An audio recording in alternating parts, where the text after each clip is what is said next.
खामोश वाकयात में नए आने वाले दोस्तों से गुजारिश है कि चैनल को जरूर सब्सक्राइब करें और बेल आइकन पर जरूर क्लिक करें ताकि हर नई आने वाली वीडियो का नोटिफिकेशन आपको बर वक्त मिल सके। तो चलते हैं आज के एपिसोड की जानिब। ईशा वापस आओ, वो उसके पीछे चलता हुआ बोला। ईशा लाउंज में दाखिल हुई जहां एरा सोफे पे बैठी थी। एरा ने सवालिया नजरों से उसे देखा। हेलो स्कैरी गर्ल, आपके भाई को मुझसे प्यार है, इसीलिए उन्होंने मुझे किडनैप किया और अब मुझसे शादी करने से इसलिए डर रहे हैं क्योंकि उन्होंने आपको नहीं बताया। इससे पहले कि फारिस अंदर दाखिल होता उसने तेजी से अपनी बात मुकम्मल की। एरा मुंह खोले उसे देखने लगी। वो क्या कह रही थी? फारिस को प्यार, वो भी इससे जो खुद एरा से भी 3 साल छोटी थी। इसी दौरान फारिस अंदर दाखिल हुआ। चुपचाप चलो मेरे साथ, तुम्हें घर छोड़ के आऊं, फारिस ने उसे उंगली दिखाते हुए कहा। भाई क्या कह रही है ये लड़की? वो खड़ी हुई। क्या मतलब, क्या कहा है इसने तुमसे? फारिस को फिक्र होने लगी कहीं निकाह वाली बात एरा से न कर दी हो। She said you love her. Era की बात सुनकर फारिस की सीटी गुम हुई। उसे वो जितनी बेवकूफ लग रही थी उतनी वो थी नहीं। उसने जानबूझकर एरा को ऐसा कहा ताकि वो उससे निकाह करने पर मजबूर हो जाए। नहीं गुड़िया, पागल है ये, पता नहीं क्या चाहती है। उसने एरा को समझाना चाहा। आप मुझे चाहते हो और मैं आपको चाहती हूँ, सिंपल। ईशा ने कंधे उचकाए। तुम्हें तो मैं घर छोड़कर ही रहूंगा। वो लंबे लंबे डग उठाता उसकी तरफ बढ़ा। जरूर छोड़िएगा, लेकिन निकाह के बाद। वो भागती हुई एक कमरे में घुस गई और अंदर से रूम लॉक कर लिया। ईशा ओपन द डोर, वो दरवाजा खटखटाता हुआ बोला। एरा हैरत से ये तमाम मामला देख रही थी जो उसके सर के ऊपर से गुजर रहा था। भाई क्या हो रहा है ये सब? What's the matter? एरा की आवाज पर फारिस ने लंबा सांस छोड़ा। वो कह रही है आप उसे लाइक करते हैं, लेकिन आपने मुझे नहीं बताया, इसलिए अब उससे निकाह करने से इनकार कर रहे हैं। बैठो, तुम्हें समझाता हूं। वो दोनों सोफे पर बैठे। ये लड़की टोटली पागल है, इसे मेंटलिस्ट की जरूरत है। मैंने इसे कभी नहीं कहा कि मैं तुम्हें पसंद करता हूं। ये जबरदस्ती मुझसे निकाह करना चाहती है। भाई, is she loves you? Era की बात पर वो कुछ सेकंड के लिए खामोश रहा। नहीं, वो तो मुझे अंकल कहती है। पता नहीं अचानक कौन सा भूत सवार हो गया इसके दिमाग पे निकाह का। एरा ने फारिस को गौर से देखा। क्या? उसे अपनी तरफ मुतवज्जा पाकर फारिस बोला। भाई मैं देख रही हूं कि मेरे अलावा आज तक आपकी जिंदगी में कोई ऐसा इंसान नहीं आया जो आपसे जिद कर सके। वो उसकी तरफ देखती हुई बोली। फारिस हैरान हुआ। उसे समझ नहीं आ रहा था वो क्या जवाब दे। जो बात एरा ने की थी वो कोई आम बात न थी। रात के 11 बज चुके हैं। आहिल पुलिस ने अभी तक ईशा को ढूंढा क्यों नहीं? जायशा ने रोते हुए कहा। पुलिस पूरी कोशिश कर रही है, लेकिन हमें सब्र से काम लेना होगा जायशा। आहिल ने उसे खुद से लगाया। बिलाल और उसकी फैमिली को आहिल ने घर भेज दिया था। अब जो भी होना था अल्लाह की रजा से होना था। जायशा संभालो खुद को, मुझे अल्लाह पे यकीन है कि ईशा ठीक होगी। तुम परेशान क्यों होती हो? आहिल खुद बहुत परेशान था, लेकिन जायशा को संभालने वाला सिर्फ वही था।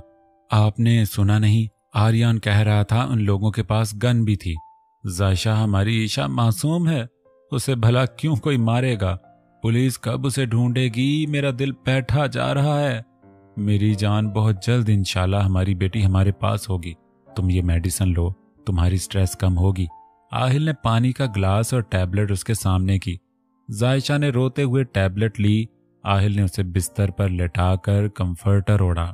लीजा परेशान सी बैठी थी जब इरहाम उसके कमरे में दाखिल हुआ।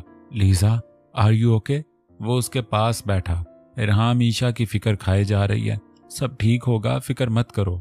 इरहाम ने उसका चेहरा हाथों के प्याले में लिया। फिक्र कैसे ना करूं, मेरी छोटी बहन है।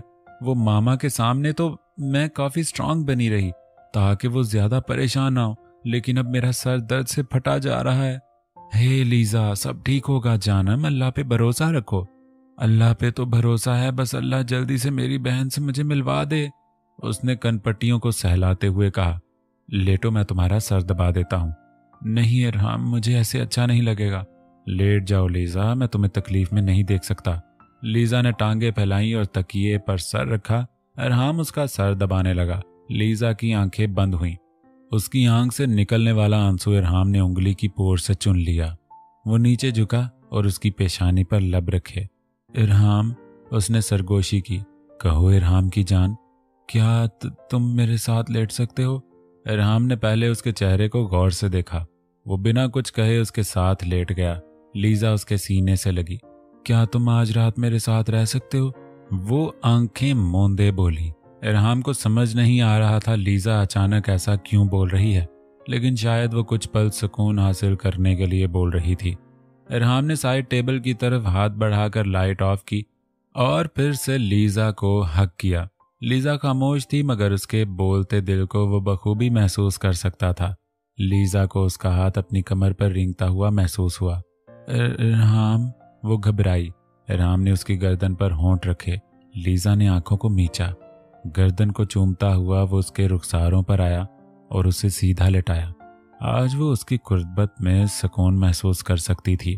थोड़ी को चूमते हुए वो उसके होंठों पर झुका और अपनी शिद्दतें निछावर करने लगा। बेडशीट पर लीजा की गिरफ्त सख्त हो चुकी थी। उसने इरहाम को रोकने के लिए हाथ बढ़ाया, जिसे पकड़कर वो अपनी उंगलियां उसकी उंगलियों में डाल गया। कुछ देर बाद नरमी से उसके होंठों को छोड़े वो खड़ा हुआ। इरहाम, मत जाओ। उसने इरहाम का हाथ पकड़ा। अगर मैं यहाँ रहा तो अपने जज्बातों पर काबू नहीं पा सकूंगा Lisa. But Irham, I need you. वो चाहती थी वो उसे छोड़कर ना जाए, लेकिन पगली उसके जज्बातों से नावाकिफ थी। वो नीचे झुका और उसकी पेशानी को चूमता हुआ मुड़ा और कमरे से निकल गया। आर्यन लॉन में टहल रहा था जब अलाया ने रूम की खिड़की से उसे देखा। वो सीढ़ियां उतरती हुई लॉन में आई। आर्यन, तुम सोए नहीं? हाँ, नींद नहीं आ रही। उसके कदम रुके। परेशान हो? बहुत। वो चेयर पर बैठा अलाया भी साथ बैठ गई। वो लोग मेरे सामने उसे ले गए और मैं कुछ नहीं कर सका। अलाया को लगा जैसे अभी वो रो देगा। आर्यन, तुमने कोशिश तो की थी ना? कोशिश तो की थी, लेकिन कुछ कर ही नहीं पाया। तुम प्लीज टेंशन मत लो आर्यन, वो ठीक होगी। वो जहां भी है अल्लाह उसकी हिफाजत करे, लेकिन मुझे ये रिग्रेट सारी उम्र रहेगा। प्लीज आर्यन, खुद को कसूरवार मत ठहराओ। ऐसा ईशा की किस्मत में लिखा था तभी हुआ है। लेकिन अलाया, मुझे ये सोच खाए जा रही है वो ना जाने इस वक्त कहाँ है, क्या कर रही है, उसने कुछ खाया भी है या नहीं। वो परेशान हुआ। वो ठीक होगी, अल्लाह पे ट्रस्ट रखो। उठो, अब कमरे में चलो, आराम करो। जब तक ईशा नहीं मिल जाती आराम कैसे नसीब होगा। Aryan, don't be mad. तुम्हारे इस तरह पूरी रात लॉन में बैठने से वो मिल जाएगी क्या? आर्यन ने नफी में सर हिलाया। तो उठो प्लीज, मुझे बिल्कुल अच्छा नहीं लग रहा है। चलो आराम कर लो। उसने आर्यन का हाथ पकड़ा। वो खड़ा हुआ। अब सो जाओ, सुबह शायद फिर से हॉस्पिटल जाना पड़े। वो सीढ़ियां चढ़ते हुए बोला। आर्यन इस बात में सर हिलाता हुआ कमरे में दाखिल हुआ और अलाया अपने कमरे में चली गई। वो फारिस के कमरे में खड़ी थी। डोर अंदर से लॉक था। अब वो बिना किसी परेशानी के कभी उस चीज की तलाशी लेती और कभी उस चीज की। उसकी नजर साइड टेबल पर पड़े फोटो फ्रेम पर पड़ी, जिसमें फारिस टांग पे टांग रखे चेयर पर बैठा था और हाथ में सन ग्लासेस लटकाए थे। ईशा ने वो फ्रेम उठाया और फारिस को गौर से देखने लगी। आइज तो प्यारी हैं सुपरमैन अंकल की। वो गौर से उसकी आंखों में देखकर बोली। नोज भी ठीक ठाक है। उसने थोड़ी पे उंगली रखे कहा। लिप्स भी अच्छे हैं, लेकिन आपको मूंछें थोड़ी छोटी करनी पड़ेंगी। वो भागती हुई ड्रेसिंग टेबल के सामने खड़ी हुई और फारिस की तस्वीर को अपने फेस के साथ लगाया। वैसे जोड़ी बुरी नहीं है, काम चल जाएगा। तभी ईशा को रूम अनलॉक होने की आवाज सुनाई दी। फारिस अंदर दाखिल हुआ। वो काफी संजीदा नजर आ रहा था। उसकी ब्लैक शर्ट के 2 बटन खुले थे, जिसमें से उसका चमकता हुआ सीना ईशा बखूबी देख सकती थी। फारिस ने उसकी नजरों का मरकज नोट किया। ईशा ने जितना उसका दिमाग घुमा रखा था, उसने खुला सांस लेने के लिए शर्ट का एक बटन मजीद खोल दिया। तुम्हें क्या लगा मैं रूम अनलॉक नहीं कर पाऊंगा? वो उसके बिल्कुल करीब आकर खड़ा हुआ। ईशा ने इतनी नजदीकी से उसके तमाम नकूश को बड़े गौर से देखा और बोली, आप मूंछें थोड़ी छोटी करवा लें। वो एकदम से हैरान हुआ। वो कितने रौब से वो अंदर दाखिल हुआ था और वो थी कि किसी बात की परवाह नहीं थी। क्यों छोटी करवा लूं मैं मूंछें? वो भी अब टक्कर पे आया। क्योंकि मैं कह रही हूं ना। उसने उंगली से चश्मा ऊपर किया। और तुम्हारी बात मानना मुझ पर फर्ज है क्या? उसने आईब्रो उचकाए।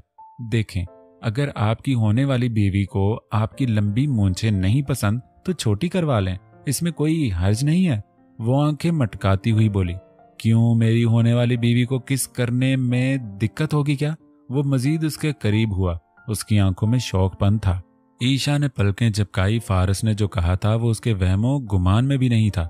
ईशा के औसान खता होते देखकर फारस के होंठ मुस्कुराए। बोलो, अगर ऐसी बात है तो मैं जरूर अपनी मूंछें छोटी करवा लूंगा। वो मुसलसल उसकी आंखों में देख रहा था।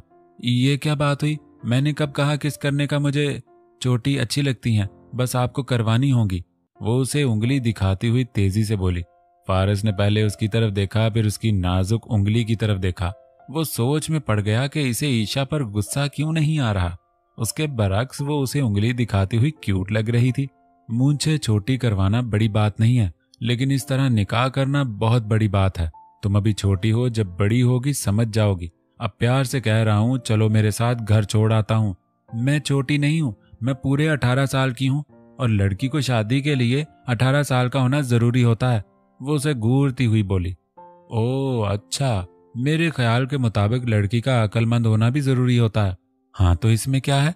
अक्लमंद तो मैं बचपन से ही हूँ, वो बत्तीसी निकालती हुई बोली, जिस पर फारस अशश कर उठा। देखो ईशा, तुम्हारी उम्र नहीं है शादी करने की, बात को समझो।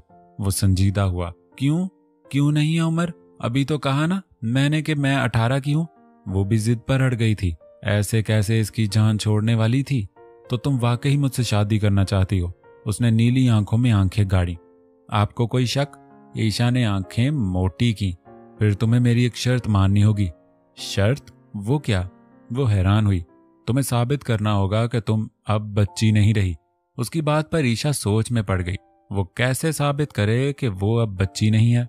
मुझे कुछ समझ नहीं आ रहा, क्या करूं? ऐसे करो, आप मुझसे कुछ कहो, फिर मैं वो करूंगी, ओके? उसने सर को असबात में हिलाते हुए कहा।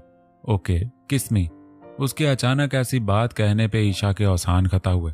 वो मोटी मोटी आंखों से उसे देखने लगी। क्या हुआ? प्रूफ दो। फारस ने भी जानबूझकर ऐसा कहा। प्रॉमिस करें, इसके बाद मुझसे निकाह करेंगे। वो घबराई हुई बोली। Okay, I promise. फारिस को मालूम था वो किस नहीं करेगी। वो हाइट में फारिस से बहुत छोटी थी। वो ड्रेसिंग टेबल से चिपक कर खड़ी थी और फारिस ने झुककर उसके आसपास बाजू फैला रखे थे। ईशा उसकी आंखों में देखती रही। फारिस ने पहली बार उसको इतना सीरियस देखा था। वो भी उसके फेस एक्सप्रेशन ही देख रहा था जब ईशा ने उसे शर्ट के कॉलर से पकड़कर मजीद झुकाया और उसके होंठों को क्रॉस करती हुई उसकी गाल को चूम गई। फारिस का दिल धड़का। पहली बार उसे किसी लड़की ने छुआ था। वो सकते की हालत में उस पर झुका रहा। उसने तो समझा था वो उसे किस नहीं करेगी, लेकिन वो बहुत तेज निकली थी। उसने होंठ छोड़कर गाल पर किस देकर अपनी शर्त पूरी कर दी। अब हट भी जाएं कि ऐसे ही खड़े रहेंगे?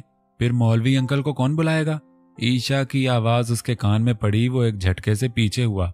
उसे समझ नहीं आ रहा था क्या कहे या क्या करे। तेज कदमों से वो कमरे से बाहर निकला। अपने दिल पर हाथ रखता हुआ वो खुद को रिलैक्स करने लगा। जब उसकी नजर सामने बैठी एरा पर पड़ी जो उसे देखती हुई अपनी हंसी दबाने की कोशिश कर रही थी। भाई, आई थिंक अब आपको शादी कर लेनी चाहिए। वो फारिस का हाल देखकर समझ चुकी थी। फारिस एरा के सामने शर्मिंदा सा हो गया। वो वापस अपने रूम में मुड़ा ताकि कुछ देर खुद को नॉर्मल कर सके, लेकिन आगे ईशा को खड़ा देखा जिसकी वजह से उसका ये हाल हुआ था। तुम बाहर जाओ, मुझे कुछ देर अकेला रहना है। ईशा चुपचाप कमरे से बाहर निकल आई। फारिस ने दरवाजा बंद किया। इधर आकर बैठो। एरा ने मुस्कुराते हुए उसे पास बुलाया। वो उसके साथ जाकर बैठ गई। एरा अभी भी मुस्कुरा रही थी। आप स्माइल क्यों कर रही हैं? ईशा ने मासूमियत से पूछा। कुछ नहीं, बस ऐसे ही। मेरा नाम एरा है। एरा ने इसलिए कहा कि वो उसे फिर से स्कैरी गर्ल ना कह दे। Oh nice. ईशा मुस्कुराई। तो मौलवी बुलवा लें फिर? एरा ने कहा। सच्ची आप बुलवाएंगी मौलवी अंकल को? ईशा की आंखें चमकी। हाँ, भाई को सरप्राइज देंगे। ओके ओके, जल्दी बुलवाएं। ओ यस, मेरी शादी होगी। ये उसकी खुशी की इंतहा नहीं थी। एरा उसका रिएक्शन देखकर हंसने लगी। फारिस अपने कमरे में बैठा सोचने लगा। अचानक उसे हो क्या गया था और एरा ना जाने क्या समझ रही होगी। उसके भाई का अफेयर चल रहा था। उसके जहन में वो सीन गर्दिश करने लगा जब ईशा ने उसकी गाल पर किस की। मुझे ये लड़की पागल करके रख देगी। वो अपनी पेशानी से पसीना साफ करता हुआ बोला। ओह गर्मी। उसने रिमोट उठाकर एसी चलाया। कॉलर को झटकते हुए वो लंबे लंबे सांस छोड़ने लगा। वार्डरोब से कपड़े निकालता हुआ वो फ्रेश होने के लिए वॉशरूम घुस गया। 15 मिनट बाद वो बाहर निकला। उसने ब्लैक कमीज शलवार पहनी थी जिसमें वो पहले से भी ज्यादा पुरवजाहत दिखाई दे रहा था। अब वो पहले की तरह नॉर्मल फील कर रहा था। उसने बाहर जाकर ईशा की खबर लेने का सोचा और दिल में ठान लिया कि अब उसे ईशा के साथ जबरदस्ती भी करनी पड़ी तो वो करेगा। वो उसे घर छोड़ कर आएगा। दरवाजा खोलकर जैसे ही वो बाहर निकला, हैरत से उसकी आंखें खुली की खुली रह गई। पूरे लॉन्ज में फर्श पर गुलाब के फूल बिखरे हुए थे और ईशा पैंट शर्ट के ऊपर सुर्ख दुपट्टा ओढ़े रेड लिपस्टिक लगाए बैठी थी। ईशा के साथ ऐरा थी जो फारस को देखकर मुस्कुराई। दूसरे सोफा सेट पर मौलवी साहब बैठे थे और पीछे फारस के कुछ आदमी गवाह के तौर पर खड़े किए गए थे। वो पूरा माहौल देखकर हक्का बक्का रह गया। ये सब क्या हो रहा है? वो हैरत से सबको देखता हुआ बोला। भाई, आपका निकाह होने वाला है, ऐरा ने मुस्कुराते हुए कहा। लेकिन गुड़िया ऐसे कैसे? वो उसके नजदीक आया। उसकी नजर ईशा बीबी पर पड़ी जो बड़े आराम से सर पर दुपट्टा ओढ़े हाजन बनी बैठी थी। उसको इतने आराम से बैठे हुए फारस पहली बार ही देख रहा था। अलबत्ता वो दुपट्टा लिए काफी क्यूट नमूना लग रही थी। ये फारस के दिल ने कहा था, भाई आज आपको निकाह करना ही होगा। आई नो यू लाइक हर। ऐरा जरा गौर से देखो इसको। कहाँ ये 18 साल की और कहाँ मैं 32 प्लस। फारिस अपने आदमियों के सामने शर्मिंदा सा होके रह गया था। ओ कम ऑन भाई, निकाह के लिए हमारे मजहब में उम्र की कोई पाबंदी आयद नहीं है। ऐसी टिपिकल माइंडेड बातें क्यों कर रहे हैं आप? लेकिन ऐरा, ये फैसले जल्दबाजी में नहीं किए जाते और देखो इसके पेरेंट्स को भी कुछ मालूम नहीं है।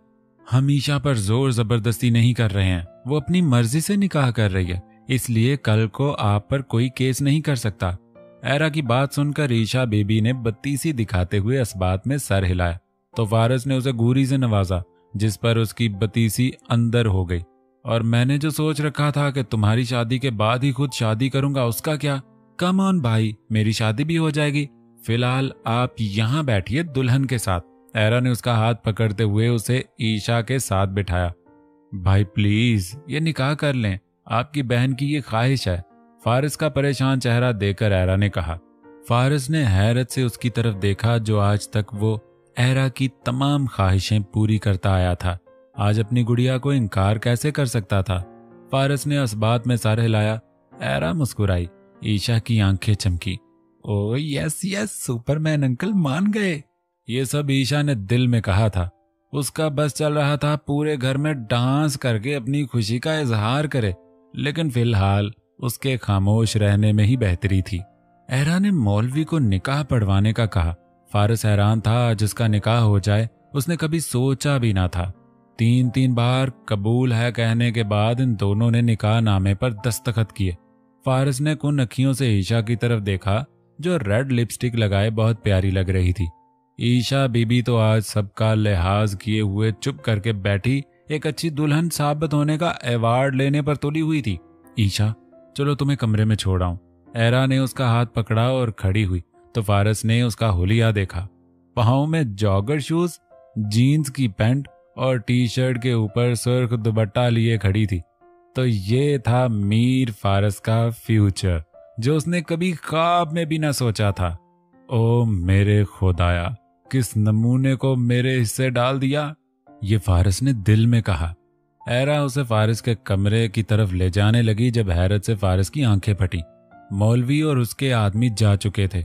अब वो कोई भी बात बिला झिझक कर सकता था। ऐरा, कहाँ लेकर जा रही हो इसे? वो खड़ा हुआ। आपके रूम में, और कहाँ? ऐरा ने कंधे उचकाए। बिल्कुल नहीं, चलो ईशा तुम्हें छोड़ कर आऊं। फारिस उसके पास आया। भाई क्या हो गया? आपकी बीवी है ये, अब क्या इसे आप रात के 1 बजे घर छोड़ने जाएंगे? लेकिन इसके पेरेंट्स को फिक्र हो रही होगी ना। फारिस ने कोई तो बहाना घड़ना ही था इस नमूने से जान छुड़वाने के लिए। उन्हें कॉल करके बता देते हैं, मुझे कोई मसला नहीं है आपके साथ रहने में। ईशा ने पॉकेट से चश्मा निकाल कर लगाते हुए कहा। अब वो पहले से भी ज्यादा फनी दिखाई दे रही थी। फारिस उसकी बात सुनकर पानी पानी हो गया। ये कैसी लड़की थी जो शादी वाली रात खुद अपने मुंह से अपने शौहर के साथ रहने का कह रही थी। हाँ, ये बेस्ट आइडिया है। ईशा, अपने पापा या मामा का नंबर दो, उन्हें कॉल करती हूँ, तुम बात कर लेना। ओके? ओके। ईशा ने नंबर बताया। फारिस कभी ईशा और कभी एरा की तरफ देखता, लेकिन गुस्सा उसे सिर्फ ईशा पर आ रहा था। उसने पहले ही एक किस से उसकी बुरी हालत कर दी थी। अब रात को एक बेड पे वो कैसे उसके साथ सोता। मैं कमरे में जा रहा हूँ। फारिस अपने कमरे की तरफ चल दिया। आहिल और जायशा की अभी ही आंख लगी थी जब आहिल का फोन रिंग हुआ। वो दोनों ही हड़बड़ा कर उठे, क्योंकि पुलिस ने किडनैपर्स की कॉल का वेट करने का कहा था। शायद वो तावान लेना चाहते हो। आहिल ने मोबाइल उठाकर देखा, वो कोई अननोन नंबर था। फारिस, किसकी कॉल है? जायशा का दिल धड़कने लगा। कोई अननोन नंबर है, रिसीव करें जल्दी, क्या पता हमारी ईशा के मुतालिक हो। आहिल ने इस बात में सर हिलाते हुए कॉल रिसीव की। हेलो, आहिल बोला। हेलो पापा। ईशा की आवाज पर वो दोनों ही तड़प उठे। उन्हें यकीन नहीं आ रहा था वो ईशा की आवाज है। हेलो पापा, आप सुन रहे हैं? ईशा मेरा बच्चा, कहाँ हो तुम? वो तेजी से बोला। एरा ने नफी में सर हिलाया, जिसका मतलब था कि उन्हें अभी ये बात नहीं बतानी कि वो कहाँ है, क्योंकि फारिस से पूछे बिना वो ये बात नहीं बता सकती थी। पापा मैं बिल्कुल ठीक हूँ, आप परेशान तो नहीं हुए ना? जायशा ने जल्दी से मोबाइल पकड़ा। ईशा, कौन लोग तुम्हें किडनैप करके ले गए हैं और कहाँ हो तुम? मेरी जान, तुम्हें उन्होंने कुछ कहा तो नहीं ना? और तुमने खाना तो खाया है ना? वो रोते हुए तेजी से बोलने लगी। मामा मुझे किसी ने कुछ नहीं कहा, यहाँ सब बहुत अच्छे हैं, और हाँ मैंने खाना भी खा लिया था, लेकिन सॉरी मामा, आज ना आप मुझे नहीं देख रही थी ना, इसलिए मैंने बहुत सारा फास्ट फूड खाया। आहिल और जायशा हैरान हुए, आखिर वो कहाँ थी जो उसे किसी ने नुकसान नहीं पहुंचाया था, और आवाज से वो बहुत खुश भी थी। ईशा तुम अभी घर आ जाओ, वो लोग बहुत अच्छे हैं ना, फिर उन्हें कहो तुम्हें घर छोड़ दें अभी इसी वक्त। मामा सुपरमैन अंकल तो कह रहे थे तुम्हें घर छोड़कर आता हूँ, लेकिन मैंने ही जिद की कि मुझे अभी नहीं जाना। एरा को मेड ने आवाज दी। वो ईशा के पास से उठकर उसकी बात सुनने चली गई। Superman uncle? लेकिन ये कौन है? जायशा हैरान हुई। मामा पापा उनको जानते हैं, आप पापा को मोबाइल दें। हाँ ईशा बच्चा, जल्दी बताओ। आहिल ने कॉल लाउड पर लगाई। पापा मैंने आपको बताया था ना, कराची बीच पर जब मैं डूबने वाली थी तो मुझे एक अंकल ने बचाया था। हाँ मुझे याद है, आगे बताओ। तो बस ये वही अंकल हैं, एक्चुअली उन्होंने किसी और को किडनैप करना था, लेकिन गलती से मुझे कर लिया। क्या? इसका मतलब वो आदमी ठीक नहीं है, किडनैपर है वो? आहिल और जायशा परेशान हुए। नो पापा, सुपरमैन अंकल के बारे में आप बिल्कुल भी कुछ मत कहना, क्योंकि अब उससे मेरी शादी हो गई है। ईशा की बात सुनकर आहिल और जायशा सकते की हालत में एक दूसरे को देखने लगे। क्या? शादी? आहिल के पैरों तले जमीन निकली। ईशा ने दांतों तले जुबान लेते हुए माथे पे हाथ रखा, क्योंकि वो शादी का बता चुकी थी। हालांकि उसके प्लान के मुताबिक उसे महावीरा की तरह 3 माह अपने निकाह को छुपाना था। एरा फिर से उसके पास आकर बैठी। ओके पापा, ओके मामा, लव यू, अब कॉल बंद करने लगी हूँ। नहीं ईशा प्लीज, अभी कॉल बंद मत करना, पहले बताओ तुमने ये निकाह कैसे किया? तुम पर जोर जबरदस्ती की गई है ना? जायशा तड़प कर बोली। नहीं मामा, मैं बहुत खुश हूँ, प्लीज आप भी परेशान मत हो, मैं सुबह घर आऊंगी। ओके? ईशा मेरा बच्चा, कॉल बंद मत करो, अभी तो हमारे दिल को तसल्ली भी नहीं हुई कि तुम महफूज हो भी या नहीं। आहिल ने कहा। उफ पापा, मैंने कहा ना मैं ठीक हूँ, और हाँ मुझे बताएं आर्यन भाई ठीक है ना? ईशा के मुंह से आर्यन का नाम सुनकर एरा बेयकीनी से उसे देखने लगी। वो ठीक है ईशा, लेकिन तुम प्लीज कॉल बंद मत करो, और हाँ तुम्हारे पापा पुलिस स्टेशन रिपोर्ट भी लिखवा कर आए हैं, हम अभी पुलिस के साथ आ रहे हैं। मामा ये आप क्या कह रही हैं? आप दोनों को मैं बता रही हूँ, अगर यहाँ कोई भी आया तो मैं बहुत दूर चली जाऊंगी आप सबसे, फिर कभी नहीं आऊंगी, ये बात याद रखिएगा। उसने जल्दी से कॉल बंद की ताकि पुलिस वाली बात एरा को मालूम ना हो। थैंक यू आपी। ईशा ने उसे मोबाइल पकड़ाया। एरा अभी भी हैरत से उसे देख रही थी। ईशा कमरे में जाने के लिए खड़ी हुई जब एरा ने उसे पुकारा। सुनो, ये आर्यन कौन है? आर्यन भाई, वो मेरे वीरपू के बेटे हैं। अच्छा ईशा, एक और बात बताओगी? जी पूछें। तुम्हारी फैमिली में तुम्हारे अलावा भी कोई ऐसी ड्रेसिंग वाली लड़की है? नहीं, सिर्फ मैं ही हूँ। वीरपू ने तो 26 साल पहले ही ऐसी ड्रेसिंग करना छोड़ दी थी। वो मुंह पे हाथ रखती हुई हंसी। ठीक है तुम जाओ अब। ईशा चुपचाप वहां से मुड़ी और फारिस के कमरे का रुख किया। ईशा कमरे में दाखिल हुई। मोटी नीली आंखें चश्मे की आड़ से फारिस को घूर रही थी। क्योंकि वो बेड के दरमियान में टांगे फैलाकर लेटा हुआ था। ईशा की नजर सोफे पर गई जहां एक तकिया और कंफर्टर रखा हुआ था। ईशा का मुंह खुला का खुला रह गया, यानी कि उसे सोफे पर सोना था। वो होंठों को भींचती हुई पटकती हुई तेज कदमों से बेड के करीब आकर खड़ी हुई। एक झटके से उसने फारस के ऊपर से कंफर्टर हटाया। मैंने कहाँ सोना है? उसने घूर कर पूछा।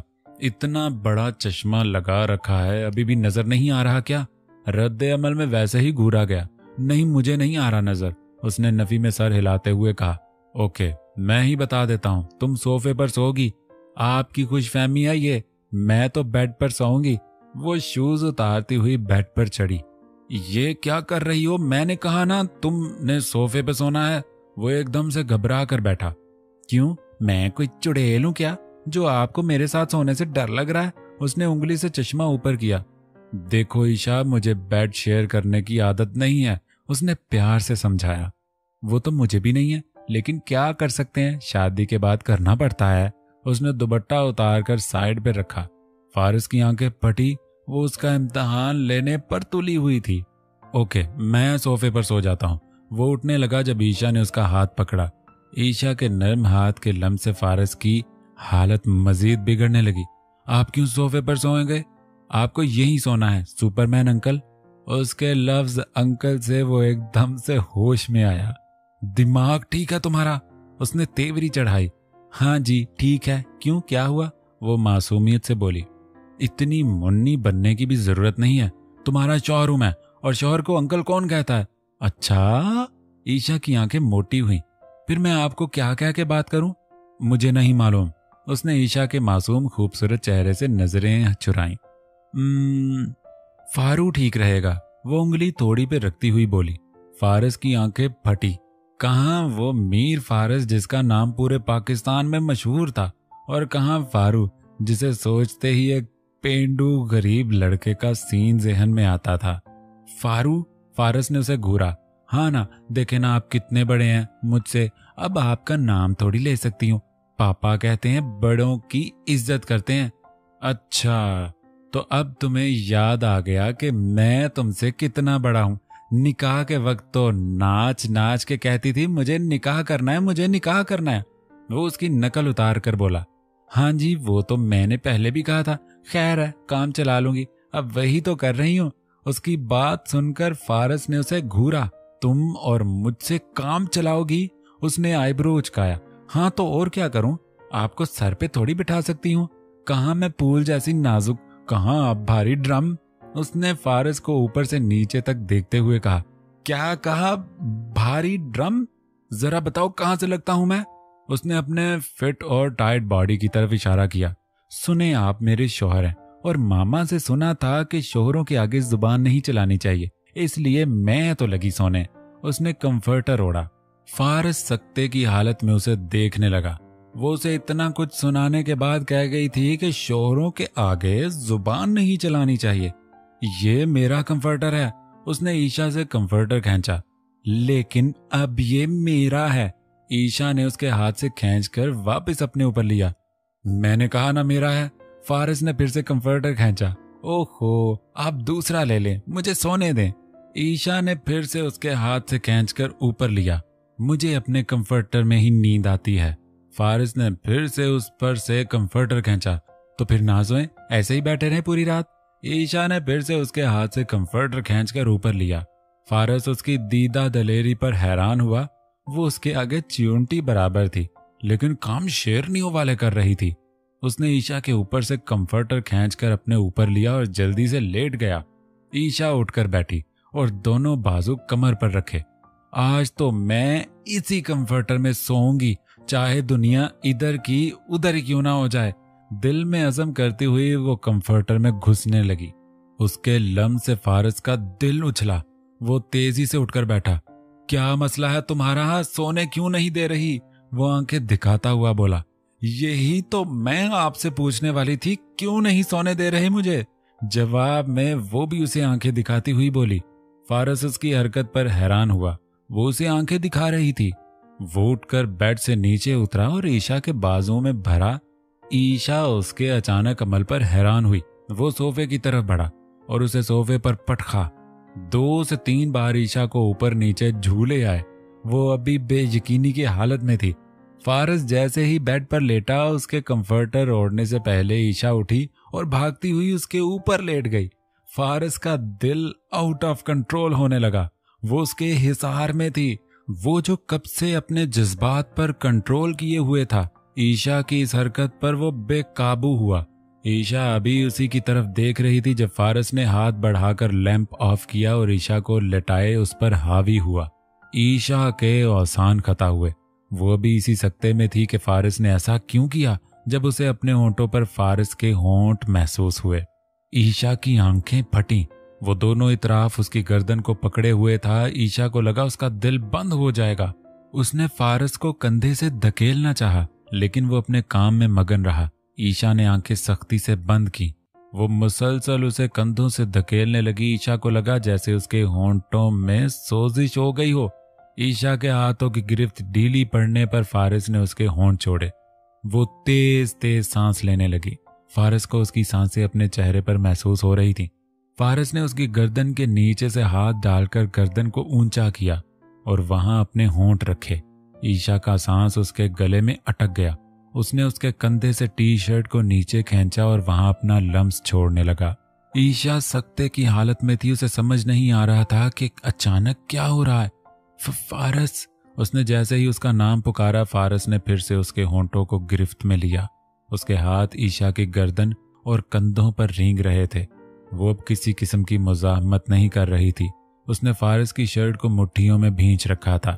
कुछ देर बाद वो दोनों इस मुकाम पर पहुंच चुके थे जहां किसी को किसी की खबर तक नहीं रहती।